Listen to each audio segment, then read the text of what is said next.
안녕하세요, 오렌지TV입니다. 신의 방패라 불리는 이지스 구축함을 순수 국내 기술로 제작하는 사업이 곧 시작됩니다. 12일 방산업계에 따르면 최소 7조 원 규모로 추정되는 한국형 차기 구축함 KDDX 사업의 선박 건조 및 전투체계 개발 사업자 선정 사업 공개 입찰이 이달 중 나올 전망입니다. 이지스 구축함은 미국이 개발한 이지스 전투체계를 탑재한 함정을 일컫는데요. 이지스함 한 척으로 대공방어와 대함, 대잠전, 탄도탄 요격을 동시에 수행할 수 있어 신의 방패 또는 꿈의 구축함이라 불립니다. 건조 비용만 척당 1조 원이 넘을 것으로 예상하고 있습니다. KDDX는 6,000톤급으로 기존 세종대왕급 이지스함보다 규모는 작지만 미사일 유격 등 이지스함의 기본 임무 수행이 가능해 미니 이지스함으로 불립니다. 방위사업청은 총 6척의 KDDX 구축을 계획하고 있는데요.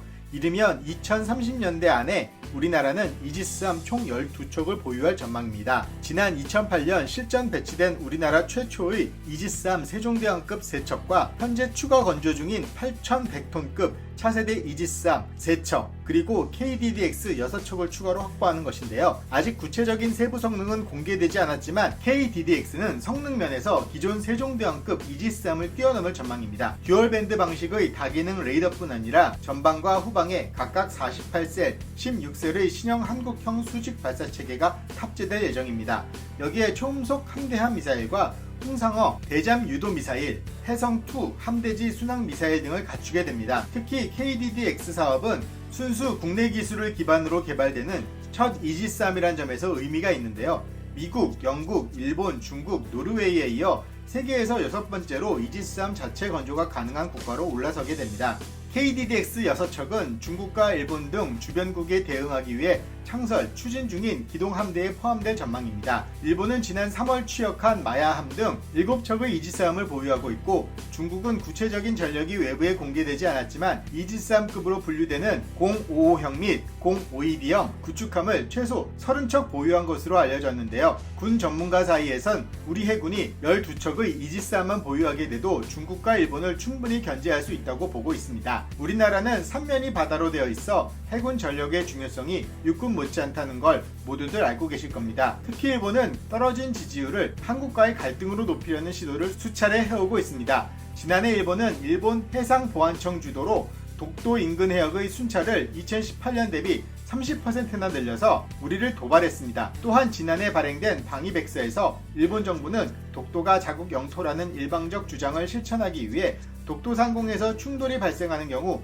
항공자위대 전투기를 긴급 발진시킬 가능성을 처음으로 내비치기도 했는데요. 혹자는 자극적인 내용으로 일본 해상자위대의 능력을 과장해가며 일본과의 군사 갈등에서 우리가 반드시 패배한다는 왜곡된 주장을 펼치기도 합니다. 일각에서 알려진 30분 내 한국 해군 전멸 등을 주장하면서 말이죠. 일본이 무력으로 우리나라를 침범하고 원하는 바를 쉽게 얻어낼 수 없는 이유는 지리적 특징과 공군력 때문입니다. 한국과 일본이 맞붙는 동해와 남해는 대양이 아닌 일종의 내해이기 때문에 한국 공군이 보유한 F-15K 60여 대와 KF-16 60여 대가 해상 항공전에 참여할 경우 일본이 동해와 남해의 제공권을 장악하는 것은 매우 어렵습니다. 결국 일본의 초계기 도발에 군사적으로 대응하는 것이 어렵고 우리는 약하니 일본에게 무조건 양보해야 한다거나 군사적 대응은 타국만을 부를 것이라는 주장은 설득력이 없습니다. 그렇다고 한국 해군이 초계기 도발이나 해상 분쟁에서 완벽히 대응할 수 있는 능력을 갖춘 것은 아닙니다. 무엇보다 해상에서 우리 주권을 위협하는 행동을 파악하고 대응하는 플랫폼, 즉 전투함의 질적 향상과 양적 증강이 절실하다 할 수 있는데요. 현대 해상 전투에서 절대적인 역할을 하는 것은 전투기와 같은 항공전력이지만 이를 극대화하고 항공기가 하지 못하는 여러 임무를 맡을 수 있는 것이 전투함이기 때문입니다. 이와 같은 일본의 해상 위법 행위가 계속됨에 따라 자연스럽게 부상하게 된 것이 바로 KDDX 사업입니다. KDDX 사업의 긍정적인 면은 우리 해군 전력 강화에만 머무르지 않습니다. 군함을 건조하는 사업 주체가 바로 우리나라의 방산 조선업계이기 때문입니다. 얼마 전 UAE 1호부터 초대형 LNG 수송선 계약을 성사시켜 오랜 가뭄 끝에 단비를 얻게 된 조선업계는 이번 사업을 통해 또 한 번의 꿀맛과도 같은 단비를 목에 적실 수 있을 것으로 기대하고 있습니다. KDDX 사업 개발비는 1조 8천억 원이며 양산 비용까지 포함하면 7조 원 이상으로 추정됩니다. 이번 수주전은 함정 건조와 전투체계 부문에 있어 업계 최고 기업들이 맞붙을 전망입니다. 일단 함정 설계와 건조는 한 지붕 두 가족인